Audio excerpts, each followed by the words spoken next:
বরুণের সাথে আমার সাথে সম্পর্ক ছিল। সম্পর্ক থাকার পরে ওই আমার ফরিদপুরে আসতে বলে। তারপরে আমি ফরিদপুরে আসছি। আসার পরে বরুণে আমারে বললো কি যে আমাকে যদি বিয়ে করতে হয় তাহলে তোমার হিন্দু হইতে হবে। তারপর আমি বললাম যে আচ্ছা ঠিক আছে। পরে ওই আমার কাছ থেকে 1 কপি ছবি নিছে, ছবি নিয়ে ওই কোর্টের থেকে স্টাম্প আনছে, স্টাম্প আইনা আমার মুসলমান থেকে হিন্দু বানাইছে।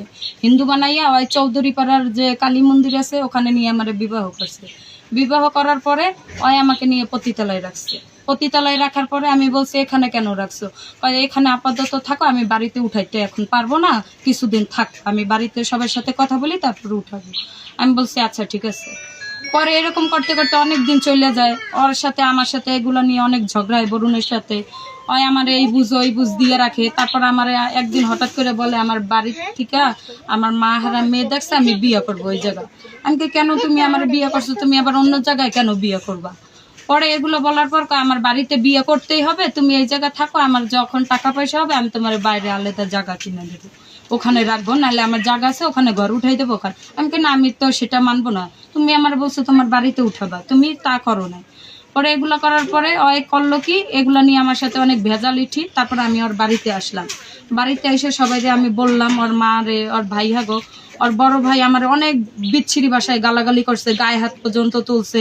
তোলার পরে পরে আমারে সবাই এখানে লোকজন ছিল, সবাই আমারে বলছে যে যদি নেক্সট টাইমে তোমার ওখানে যায় তাইলে তুমি ওরে ঘরে আটকাই আমাদের বলবা, আমরা এক জায়গায় করে বিয়ে দিয়ে দেবো। আচ্ছা ঠিক আছে। তারপরে আমার সাথে কিছুদিন কথা বলে নাই। ওর কাছে আমি কিছু টাকা পাইতাম, নিয়ে গেছি।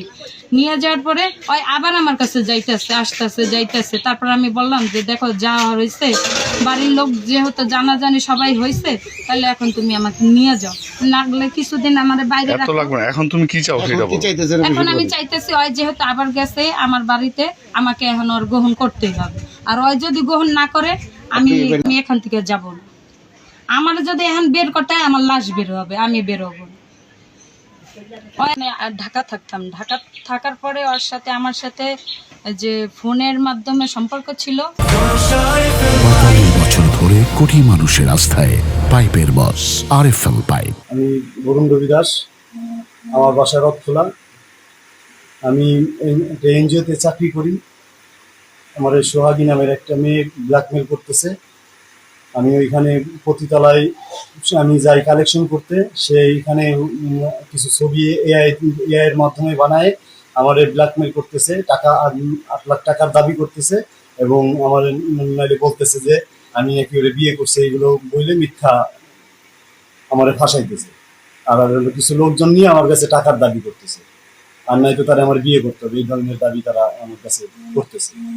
আমি তো পরের চাকরি করি, আমি গেছি আমার এনজিওর চাকরি করি, এর জন্য আমার কালেকশন করার জন্য যাইতে হয়েছে। আমার নামে মামলা টামলাও করছে, এগুলো করে আমার ফাঁসাইতেছে। আমি একজন হিন্দুর সন্তান, এর জন্য মিথ্যা অ্যাফিডেভিট করছে।